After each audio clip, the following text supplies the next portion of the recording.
tous, c'est Massis et bienvenue pour cette nouvelle vidéo. Alors comme vous le savez, en ce moment sur ma chaîne, je traite le sujet des peintures à eau. J'ai donc acheté de la gouache pour en faire une vidéo plus tard. Et en jouant un peu avec, je me suis rappelé d'un truc que je faisais quand j'étais petit. Il s'agissait de mettre de la peinture dans une feuille et avec la magie de hasard et de l'aléatoire, eh bien on pouvait obtenir une œuvre plutôt jolie. Et dans cette vidéo, on va jouer avec cette astuce pour essayer d'obtenir une œuvre mélangeant l'abstrait et le concret. Alors pour ce genre d'activité, il va falloir utiliser des peintures fluides et non pas solides. Donc j'ai ici de la gouache en tube, j'ai de l'acrylique en tube et j'ai également de l'acrylique en tube ici. Et ça, je vous en parlerai plus tard dans la vidéo, c'est par rapport à la santé. Et pour ce qui est des feuilles, vaut mieux privilégier des feuilles assez épaisses. Là, c'est du 250 grammes par mètre carré. Donc, ce sont des feuilles, comme vous le voyez sur le logo, qu'on peut utiliser notamment avec de la peinture en tube. Alors, le principe va être assez simple. Donc, vous allez prendre une feuille, la plier en deux, puis la déplier. Et sur le trait qui s'est formé, c'est là qu'on va déposer la peinture. Donc là, c'est juste pour l'exemple, on va déposer un peu de rouge, un peu de bleu et un peu de jaune. Ensuite, on va venir replier. Et là, à l'aide d'une carte ou même d'une règle, vous allez venir étaler la peinture que vous avez déposée. Et du coup, selon le sens dans lequel vous allez étaler, vous allez obtenir des résultats différents. Donc là, pour faire simple, on va simplement aller horizontalement. Après, si on va faire des mélanges, on peut du coup les mélanger comme ceci ou comme cela.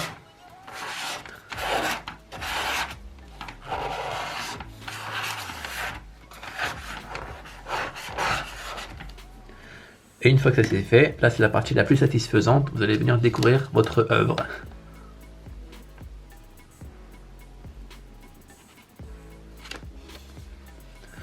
Donc voilà ce que nous avons. Alors là le papier c'était un peu déchiré parce que j'ai pris des feuilles calques pour la démonstration, mais quand on va utiliser les feuilles épaisses comme ça, il n'y aura pas ce souci là.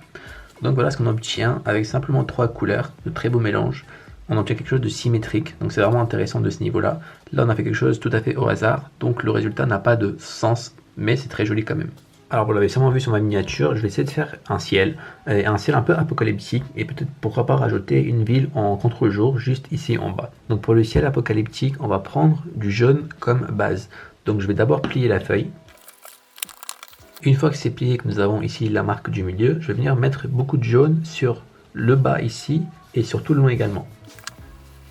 Ensuite, pour donner un peu le côté feu, un peu le côté flamme, on va mettre du rouge à peu près au milieu de la feuille. Ensuite, on va mettre du bleu tout en haut pour donner vraiment les côtés sombres du ciel. Ensuite, un peu de blanc un peu partout. Et pour finir, un peu de rose comme ça pour ajouter encore une couleur différente sur le ciel. Ensuite, on va plier la feuille. Une fois que c'est plié, on va essayer de définir la base qui est le jaune. Donc on va d'abord commencer par étaler le jaune tout en bas pour le ramener jusqu'au bord. Et pour faire ça, vous pouvez soit prendre une règle, soit faire ça avec une carte. Donc là je vais prendre une carte, ça sera beaucoup plus simple. Donc vous maintenez la feuille, vous venez ici appuyer et vous étalez. Et faites bien attention de ne pas aller jusqu'au bout, sinon la peinture pourrait sortir de la feuille. Ensuite, une fois que vous avez fait donc la base, on va pouvoir venir ici monter comme ceci. Et une fois qu'on pense que la peinture est à peu près partout, vous pouvez maintenant venir mélanger pour essayer d'obtenir quelque chose de plutôt joli, plutôt abstrait, et que ça donne un joli effet. Alors veillez à ne pas trop non plus abuser de l'étalage, parce que sinon ça pourrait abîmer la feuille. Et donc maintenant, passons tout de suite à la partie la plus amusante et la plus satisfaisante au monde.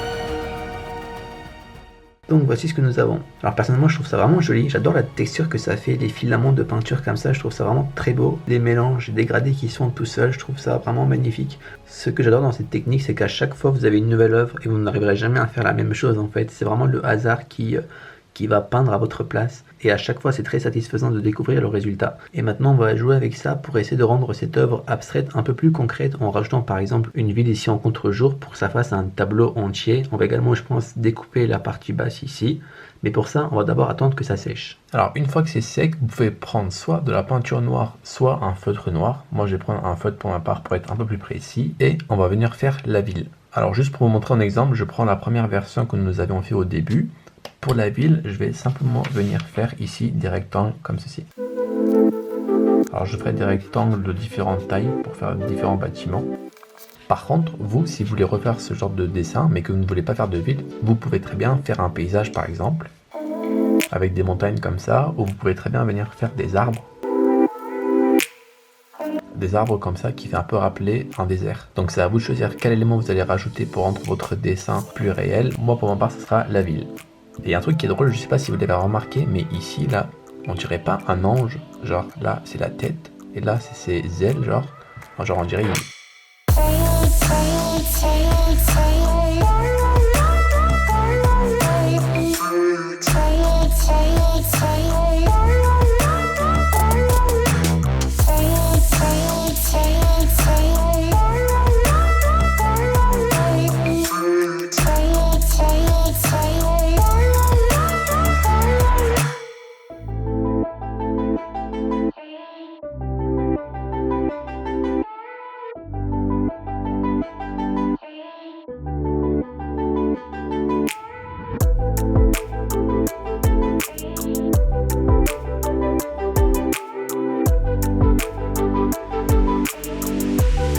Une fois que ça c'est fait, on va bien découper tout le bas.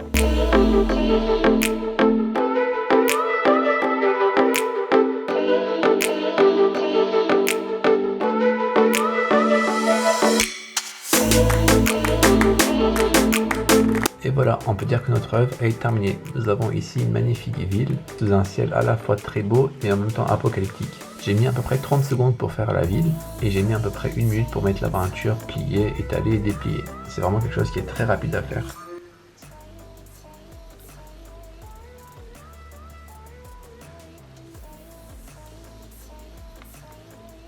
Donc voici ce que ça donne. J'adore le rendu, j'espère que vous aussi. Ça a été vraiment très simple et très facile à faire comme vous l'avez vu, donc j'espère que vous allez pouvoir vous le refaire.